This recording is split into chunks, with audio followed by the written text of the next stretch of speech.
අයිබෝන් ලංකාවේ ඉන්න ලොකුම ණයකාරයා කවුද කියලා අහුවොත් ලේසියෙන්ම කියන්න පුළුවන්. කවුද? ඒ තමයි ලංකාවේ ආණ්ඩුව. දැන් අපි බැංකුවේ සල්ලි දානවානේ. බැංකුවේ වෙන්න පුළුවන් යම් කිසි වෙන මූල්‍ය ආයතනයක වෙන්න පුළුවන්. අපි ගිහිල්ලා අපේ මුදල් තැන්පත් කරලා තියෙනවා. ඒ බැංකුවෙන් හෝ ඒ ආයතනයෙන් දෙන පොලියක් ලබා ගන්න. සමහරව ඔක ඉතුරුම විදිහට තියෙනවා. සමහරව මේක අර FD දානවා කියන්නේ ෆික්ස් ඩිපොසිට් විදිහට දානවා. මේ මොන ආකාරයෙන් දැම්මත් අපි බලාපොරොත්තු වෙන්නේ බැංකුවෙන් අපිට පොලියක් දෙයි කියලා. පොලිය ලාභයේ විදිහට අපි සලකනවා. බැංකුව මොකද කරන්නේ? බැංකුව ගිහිල්ලා මේගොල්ලෝ ගොඩක් වෙලාවට කරන්නේ අර මහා භාණ්ඩාගාරයෙන් නිකුත් කරන භාණ්ඩාගාර බිල්පත් තියෙන්නේ. ඒ භාණ්ඩාගාර බිල්පත් මිලදී ගන්නවා. භාණ්ඩාගාර බිල්පතක් කියන්නේ නිකන් කඩදාහියක්. ඒක මහා බැංකුව සහ මහා භාණ්ඩාගාර එකතු වෙලා හදන්නේ. ඒක බැංකුවට දුන්නාට පස්සේ බැංකුවෙන් අර අපි තැන්පත් කරපු මුදල් ටික මහා භාණ්ඩාගාරයට දෙනවා. ඒ කියන්නේ ආණ්ඩුවට ගන්නවා. ඔව්. ඒ කියන්නේ මහා භාණ්ඩාගාර බිල්පත් නිකුත් කරලා රජය විසින් ජනතාවගේ ඉතුරුම් වලින් ණයක් ලබා ගන්නවා. ලංකාවේ රජය මේ විදිහට ලබාගත් ණය ප්‍රමාණය මේ වෙනකොට ට්‍රිලියන 10ක් පැනලා. ලේසිම වැඩේ තමයි මේ කොච්චර සල්ලි ගත්තත් රජය හිතන්නේ නැහැ මේක හම්බ කරලා ගෙවන්න. ඒගොල්ලෝ ලේසියෙන්ම කලේ සල්ලි අච්චු ගහලා ඒ මුදල් ටික ගෙවපු එක. මහා භාණ්ඩාගාර බිල්පත්වල මේ ගත්ත මුදල් ටිකයි ඒකට අවශ්‍ය පොලියයි සල්ලි අච්චු ගහලා ආයේ ගෙව්ව එක තමයි මහා භාණ්ඩාගාරයෙන් සහ මහා බැංකුවෙන් එකතු වෙලා කරලා තියෙන්නේ. ඒ හින්දා ලංකාවේ රජය තමයි ලංකාවේ තියෙන බැංකු වලින් වැඩිපුරම ණයට අරගෙන ඉන්න ණයවල හිමියා.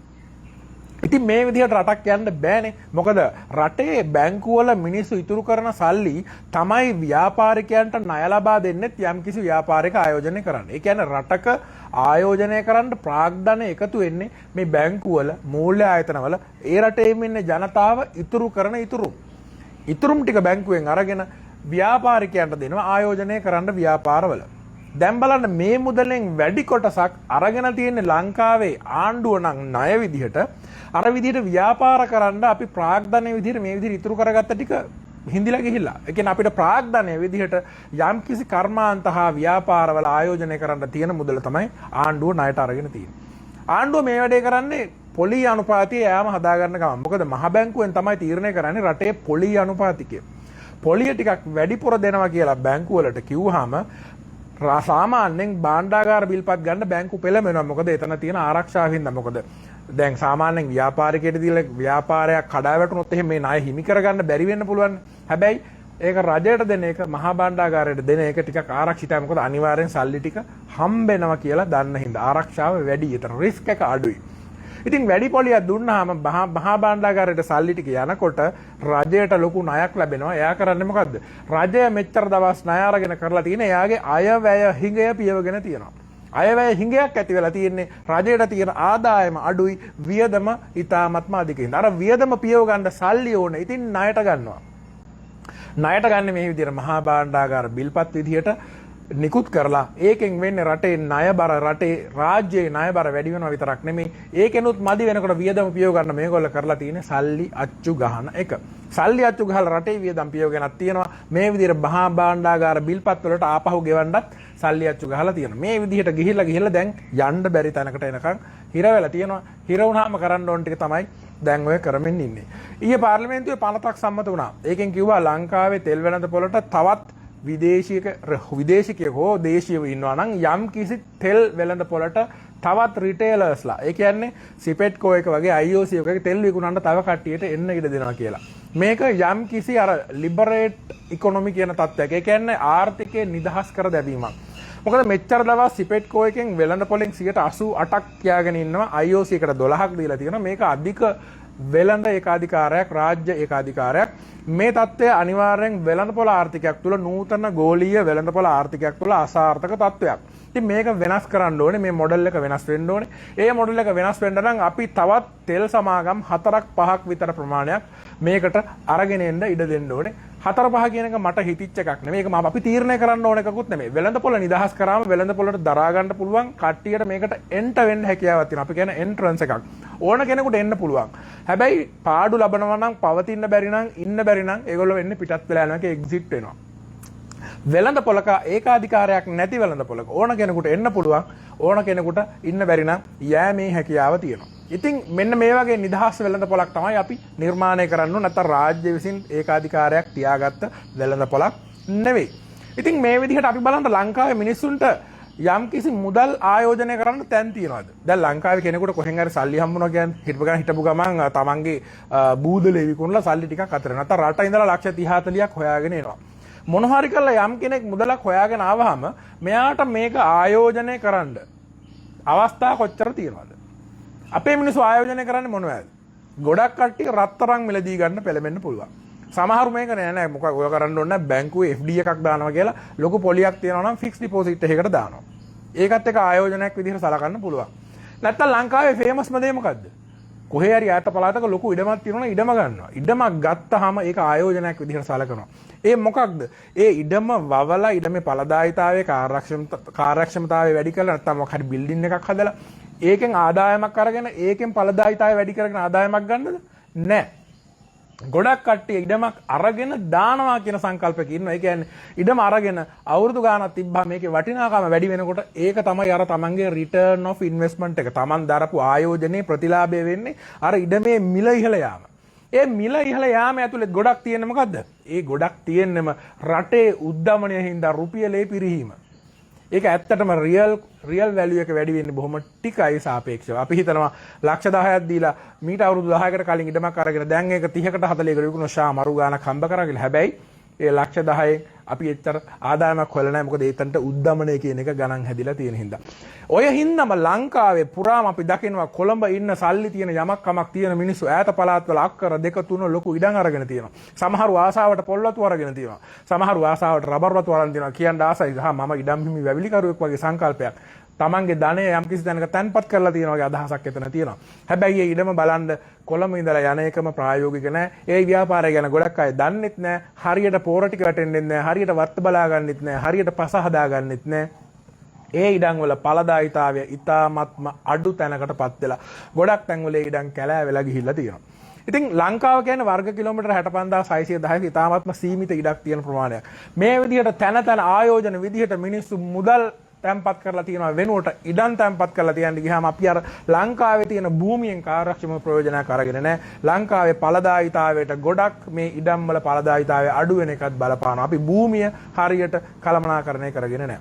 ඉතින් ලංකාවේ මිනිස්සුන්ට ඔය විදිහට සල්ලි තියෙනවා නම් රත්තරන් ගන්න, FD දාන්න, ඉඩම් වල ආයෝජනය කරන්න ඒක නෙමෙයි යෝනේ. එහෙනම් අපිට ඕන හොඳ වෙළඳපොළක්. ඒ වෙළඳපොළක කර්මාන්තවල ආයෝජනය කරාම අලුත් ව්‍යාපාරවල අලුත් කර්මාන්තවල ආයෝජනය කරාම වෙන්චර් කැපිටල් නම් අලුත්ෙන් පටන් ගන්න ස්ටාර්ට්අප්ස් වලට ප්‍රාග්ධානය ඕනේ. ඒවට අපි කොහෙන්ද ප්‍රාග්ධානය දෙන්නේ?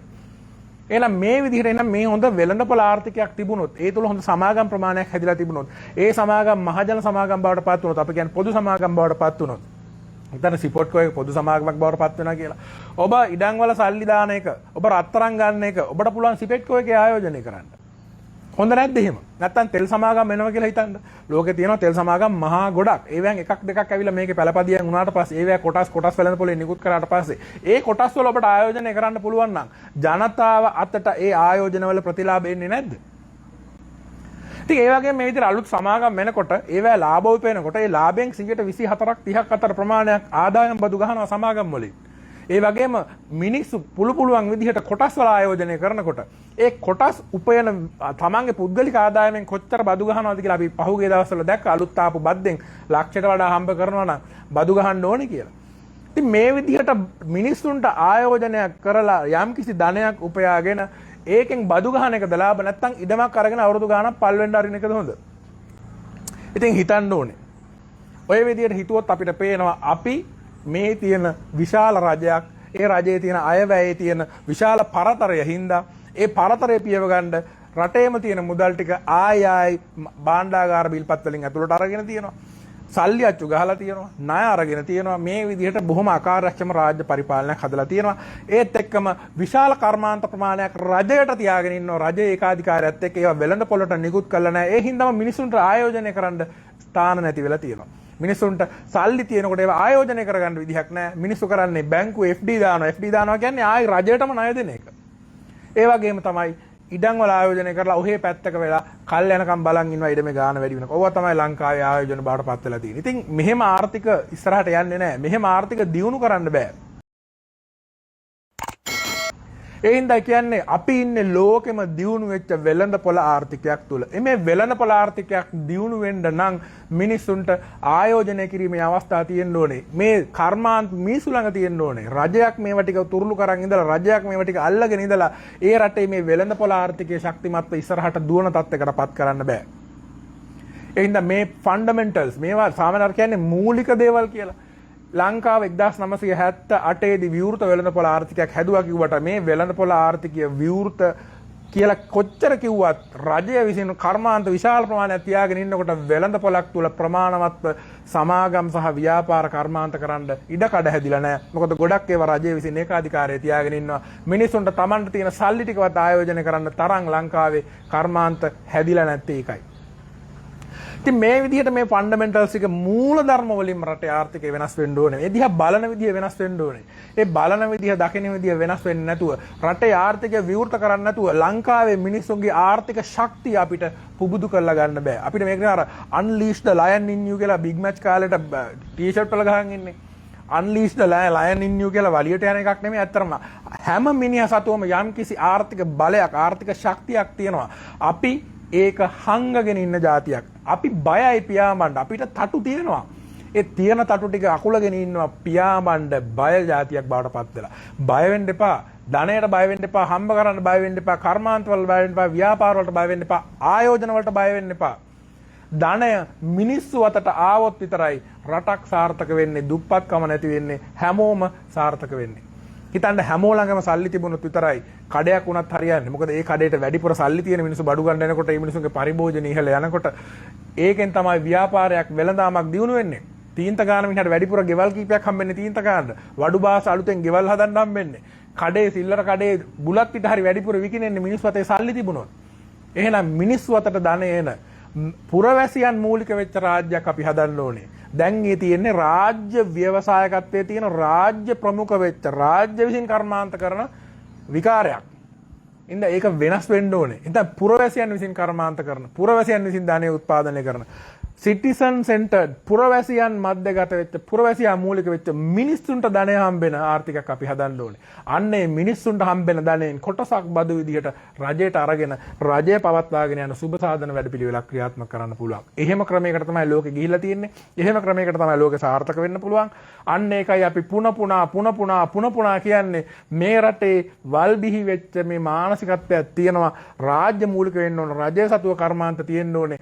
ධනයට බය වෙච්ච සල්ලි හම්බ කරනවට බය වෙච්ච කර්මාන්ත වලට බය වෙච්ච ඒකෙන් මිදිලා මේක නිදහස් කරගන්න ඕනේ ආර්ථිකය නිදහස් කරගන්න ඕනේ හරියට අර ඉන්දියාව 1991 දී ඒගොල්ලන් වෙනස් කරගත්තා වගේ ඒ කාලෙත් මේ වගේම තමයි හැමෝම එක මේ දෙයට කැමති වෙන්නේ නැහැ අනිවාර්යෙන් වාමාංශික ව්‍යාපාරයකට විරුද්ධ වුණා ඉන්දියාවෙත් ඒක වුණා හැබැයි ඒගොල්ලෝ වෙනස්කම කරගන්න පුළුවන් වුණා ඒක ලස්සන උදාහරණයක් තියෙනවා ඒගොල්ලෝ කියනවා ඉන්දියාව හරියට නිකන් බ්‍රේක් ගොඩාක් ගහගෙන ඉන්න බස් එකක් වගේ. එක බ්‍රේක් එකක් විතරක් එළියට ගත්තට බස් එක යන්නේ අර ගහගෙන ඉන්න බ්‍රේක් ටික ඔක්කොම බුරුල් කරගත්තොත් තමයි බස් එකට යන්න පුළුවන් වෙන්නේ. ලංකාවෙත් තියෙන්නේ ඒ හා සමානම ආර්ථික ප්‍රතිපත්තියක්. ඒ හා සමානම ආර්ථිකයක්.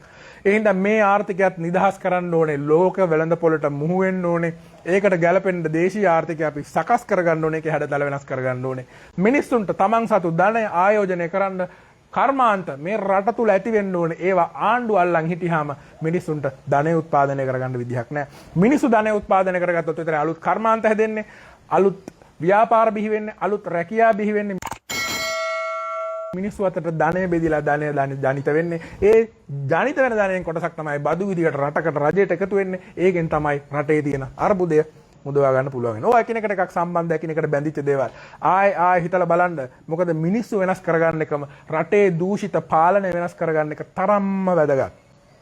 අපි පාලකයෝ අද ගහලා එලෙව්වත්, අපි පාලකයන්ට අද යන්න කිව්වත්, අද ආණ්ඩුව මේ රටේ ඉන්න සාමාන්‍ය මිනිස්සු අතරපත් වුණත් මේ රට හදන්න බෑ මිනිස්සුන් වෙනස් කරගන්න නැතුව. මොකද මිනිස්සු ඒකට සහයෝගය දෙන්නේ නැත්නම්, ඒ ප්‍රතිපත්ති වලට කැමති නැත්නම්, රට හදන වැඩපිළිවෙලට මිනිස්සුන්ගේ එකඟතාවය නැත්නම් රට හදන්න බෑ. ඒ හින්දා පාලකයෝ වෙනස් කරනත් තරම්ම වැදගත් පුරවැසියන්ගේ අදහස් වෙනස් කරගන්න එක. ඒ හින්දා ආහිතලා බලන්න. ආයි මේ ගැන අපි කියන්නම්. ඔබ සැමට ජයග්‍රාහී දවසක් වේවා. මේ රට හදන්න පුළුවන්.